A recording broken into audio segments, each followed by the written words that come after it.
Hello दोस्तों, नमस्कार। Exam wisdom team की तरफ से आप सभी का स्वागत है। मेरा नाम है आकाश श्रीवास्तव। तारीख है आज 11 नवंबर 2022 और हम बात कर रहे हैं द हिंदू के एडिटोरियल क्रक्स को सरल हिंदी व्याख्या के साथ समझने की। आज के सेशन में दो एडिटोरियल आर्टिकल को डिस्कस किया जाएगा। आज का पहला एडिटोरियल आर्टिकल रहेगा अनलॉर्डर्ड ट्रुथ, अनचाहे सच। आर्टिकल में बात होगी जिस तरीके से संजय राउत जी को जमानत देते हुए स्पेशल जज द्वारा कई सारे गंभीर टिप्पणियां की जाती हैं, विशेष तौर पर ईडी और दूसरी जो केंद्रीय जांच एजेंसियां हैं, इनका जिक्र इस आर्टिकल में होगा। सेकंड आर्टिकल की बात कही जाए तो forgotten in India after fighting from world trenches, दुनिया की खाइयों से लड़ने के बाद भारत में भूल गए। आज 11 नवंबर है और आज के दिन फर्स्ट वर्ल्ड वॉर खत्म हुआ था। बेसिकली आर्टिकल में बात कही जा रही है जिस तरीके से दोनों ही विश्व युद्धों में भारतीयों के योगदान को लगातार नगण्य किया जाता रहा है इतिहास की किताबों में, आम जन भावना में, इसको बदलने की ज़रूरत है।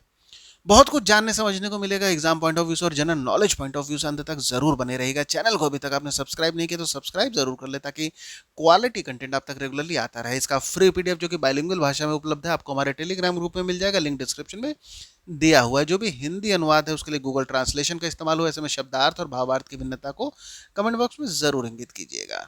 चलिए शुरू करते हैं आज के सेशन को। पहला एडिटोरियल आर्टिकल अनलॉर्डर्ड ट्रूथ, अनचाहे सच। Central agencies should reflect about the way they are used for political ends.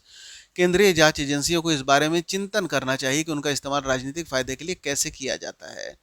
बात हो रही है संजय राउत इनको जमानत देने के संदर्भ में जिस तरीके से विशेष न्यायाधीश एमजी देश पांडे द्वारा कई गंभीर टिप्पणियां की जाती हैं ईडी के कामकाज के तरीकों को लेकर। बात आती है PMLA, prevention of money laundering act की, और जिस तरीके से ईडी काम करता है इस पर विशेष न्यायाधीश द्वारा टिप्पणी की जाती है कि केंद्रीय एजेंसियों का उपयोग राजनीतिक विरोधियों को परेशान करने के लिए किया जा रहा है। और आगे ये भी बात कही जा रही है जिस तरीके से संजय राउत जी का जो मामला था वो एक सिविल डिस्प्यूट था, दीवानी विवाद था, और इसको ईडी द्वारा गलत तरीके से गिरफ्तारी की जाती है। और इसमें ईडी द्वारा ये बात कही जा रही है कि जो पात्रा चौल पुनर्विकास परियोजना से संबंधित मकानों की धोखाधड़ी से बिक्री में जो राशि प्राप्त हुई थी 1000 करोड़ से ज्यादा की, और पहला ये मामला रहता है। दूसरा ये भी बात कही जाती है कि 95 करोड़ इनमें से इन रुपए का व्यक्तिगत तौर पर संपत्ति खरीदने के लिए संजय राउत जी की पत्नी और दूसरे निकट वाले लोगों के द्वारा कर ली जाती है। और साथ ही साथ में प्रवीण राउत संजय राउत के प्रॉक्सी की तरीके से काम कर रहे थे। हालांकि विशेष न्यायालय द्वारा संजय राउत, प्रवीण राउत दोनों को हुई इनको रिहाई कर दी जाती है, जमानत दे दी जाती है। और बात कही जाती है आगे कि जिस तरीके से लगातार जांच एजेंसियों द्वारा गैर भाजपाई राजनीतिक नेताओं को गलत तरीके से निशाना बनाया जा रहा है, और साथ ही साथ में वकील, कार्यकर्ता और ऐसे लोग जो सरकारों पर सवाल उठाते हैं, प्रश्न चिन्ह उठाते हैं, उनको गंभीर अपराधों में, आतंकवाद विरोधी कानूनों जैसे इनमें गिरफ्तार कर लिया जाता है। और मुख्य धारा के जो राजनीतिक विरोधी होते हैं अक्सर उनके घर में छापे, मनी लॉन्ड्रिंग के खिलाफ मामले दिखाई देते हैं। आगे ये भी बात कही जा रही है जिस तरीके से PMLA, prevention of money laundering act द्वारा ईडी को शक्तियां प्राप्त हो जाती हैं कि अगर पुलिस द्वारा एफआईआर दर्ज हो जाता है तो उसके बाद इस केस को ईडी देख सकता है, गिरफ्तारी कर सकता है। और स्पेशल जज एक व्यंग भी करते हैं, व्यंगात्मक टिप्पणी करते हैं कि भाई ईडी जो है वो गिरफ्तारी करते समय बहुत तेजी से काम करता है, लेकिन बात आती है जब मुकदमे को आगे बढ़ाने की तो वो बिल्कुल सुस्त हो जाता है, कछुए की रफ्तार पकड़ लेता है। और ऐसा लगता है कि जो ईडी के अधिकारी हैं उनको केवल दो ही धाराएं पता है, एक धारा 19 की गिरफ्तारी की शक्ति और एक धारा 45 की जमानत के लिए कठोर शर्तें बनानी है। लेकिन ईडी को यह तथ्य नहीं पता कि उन्हें गिरफ्तारी के बाद ट्रायल भी करना होता है। आगे विशेष न्यायाधीश द्वारा यह भी टिप्पणी की जाती है कि मनी लॉन्ड्रिंग में प्रोसिक्यूशन जो होते हैं, अभियोजन पक्ष में, उसमें दोष सिद्धि की जो दर है वो बहुत ज्यादा कम दिखती है। और ऐसे में केंद्रीय एजेंसियों को इस बात पर विचार करना चाहिए कि वो बंद पिजड़े के कोई पंछी नहीं है कि जिस तरीके से उनको इशारा किया जाएगा वो वैसे काम करेंगे। बात यहाँ पर हो रही है कि जो केंद्रीय जांच एजेंसियां हैं वो कार्यपालिका की इशारों से बंधे नहीं हुए, बल्कि उनको निष्पक्ष तरीके से अपने कर्तव्यों का निर्वहन करना चाहिए। अगले एडिटोरियल आर्टिकल में बात होगी forgotten in India after fighting from world trenches. दुनिया की खाइयों से लड़ने के बाद भारत में भूल गए। It is time to honour India's immense contribution to the world wars and move it from a footnote in history to the main stage. यह विश्व युद्धों में भारत के अपार योगदान का सम्मान करने और इसे इतिहास के फुटनोट से मुख्य मंच पर ले जाने का समय है। बात हो रही है आज की तारीख की 11 नवंबर को, जिस तरीके से 1918 के 11वें महीने के 11वें दिन के 11वें घंटे में यूरोप में बंदूकें चुप हो जाती हैं। वर्ल्ड वॉर प्रथम ये समाप्त हो जाता है और इस विश्व युद्ध में दुनिया भर से सैनिकों का योगदान है। भारत का खून इसमें शामिल है। और बात हो रही जिस तरीके से प्रथम ये विश्व युद्ध में 10 मिलियन के आसपास, इससे ज़्यादा युद्ध क्षेत्र में मौत हो जाती है लोगों की। द्वितीय विश्व युद्ध में लड़ते हुए लगभग 15 मिलियन से ज़्यादा लोगों की मौत होती है। और आज की तारीख 11 नवंबर को दुनिया भर में राष्ट्रव्यापी मौन मनाया जाता है। उन शहीदों की याद में पुष्पांजलि अर्पित किया जाता है, सम्मानित किया जाता है। पर भारत की बात होती है तो भारत में ऐसा कुछ देखने को नहीं मिलता है। कुछ एक आध अपवाद को छोड़ दिया जाए, सेना की छावनियों को छोड़ दिया जाए, कोलकाता में ब्रिटिश वाणिज्य दूतावास को छोड़ दिया जाए, तो सामान्य तौर पर भारत में कहीं पर कुछ भी देखने को नहीं मिलता है। और बड़ी संख्या में हमारे सैनिकों की बलिदान इन विश्व युद्धों में अंतर्निहित है। लेकिन आज़ादी के 75 साल बाद भी इन विश्व युद्धों में भारत के अपार योगदान को सम्मान करने और दूसरे देश के इतिहास में एक फुटनोट से मुख्य मंत्र पर लाने का समय है। क्योंकि ये भारत के भी युद्ध हैं, इस बात को समझना होगा। क्योंकि दोनों ही विश्व युद्धों में एक तरफ तो भारत विश्व युद्ध में योगदान दे रहा था, दूसरी तरफ अपने घर में स्वाधीनता संग्राम की लड़ाई लड़ रहा था। और आखिर भारत विश्व युद्ध में पार्टिसिपेट करता ही क्यों है? क्योंकि हमारी कोई लड़ाई थी ही नहीं, तो पश्चिमी देशों की आपसी लड़ाई थी। पर एक उम्मीद थी कि भारतीयों द्वारा अगर ब्रिटेन की मदद की जाएगी तो ब्रिटेन द्वारा इसके एवज में भारतीयों को डोमिनियन स्टेटस और स्वाधीनता का जो हमारा मार्ग है वो और ज़्यादा सशक्त हो सकेगा। हालांकि ऐसा होता नहीं है। ब्रिटेन द्वारा लगातार भारत को धोखा दिया जाता है, विश्वासघात होता है।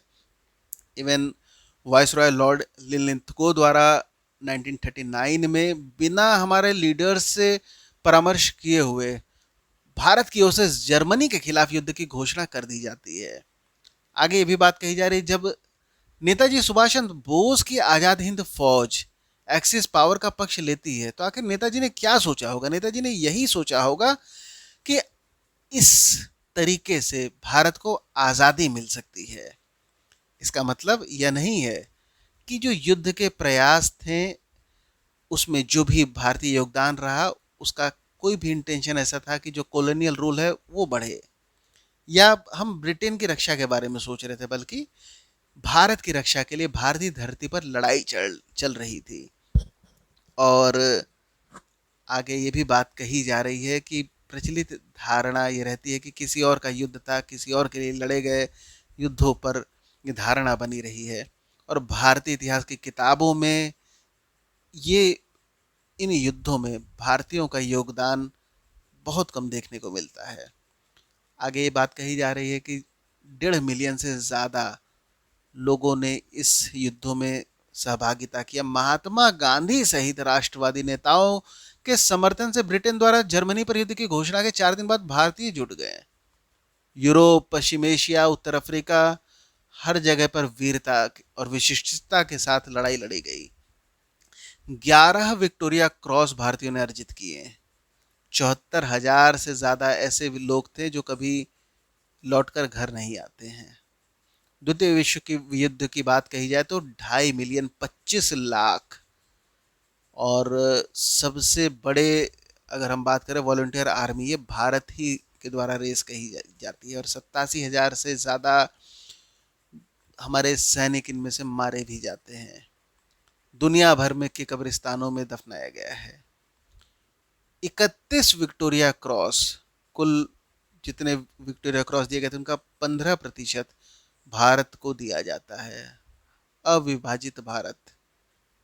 और भारतीय सेना के ब्रिटेन के अंतिम commander in chief field marshal Auchinleck द्वारा जब 1 साल बाद इंटरव्यू किया जाता है तब उनके द्वारा ये कहा जाता है कि भारतीय सैनिकों और जो गैर लड़ाकू मजदूर थे सामग्री धन के बिना दोनों ही विश्व युद्धों का जो नतीजा है बहुत अलग होता। और आगे बात कही जा रही कि इस इतिहास की भारत के भीतर में कोई मान्यता नहीं है।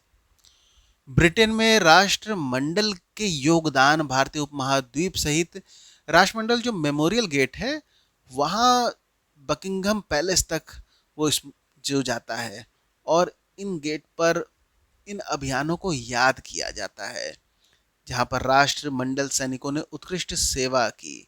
जॉर्ज और विक्टोरिया क्रॉस के राष्ट्रमंडल प्राप्तकर्ताओं के नाम वहाँ पर अंकित है।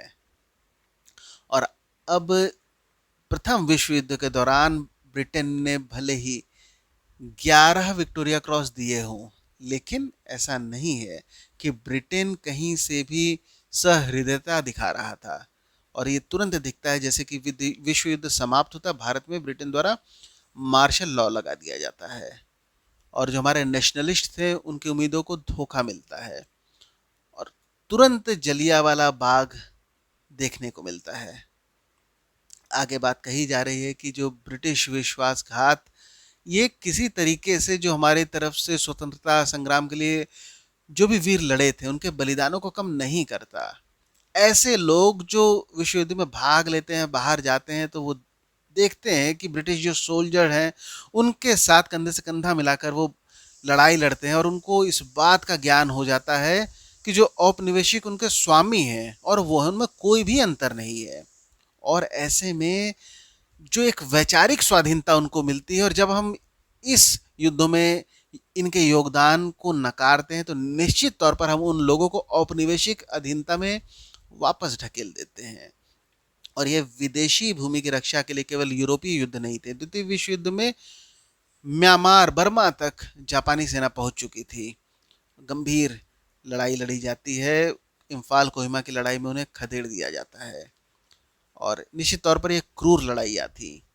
आगे बात कही जा रही है कि गैरिसन हिल कोहिमा पर एक कॉमनवेल्थ कब्रिस्तान में एक जगह पर एक एपिटैफ लिखा गया है जहां पर ये बात कही है जॉन मैक्सवेल एडमंड द्वारा कि जब तुम घर जाओगे तो उन्हें हमारे बारे में बताना और कहना कि आपके कल के लिए हमने अपना आज न्यौछावर कर दिया।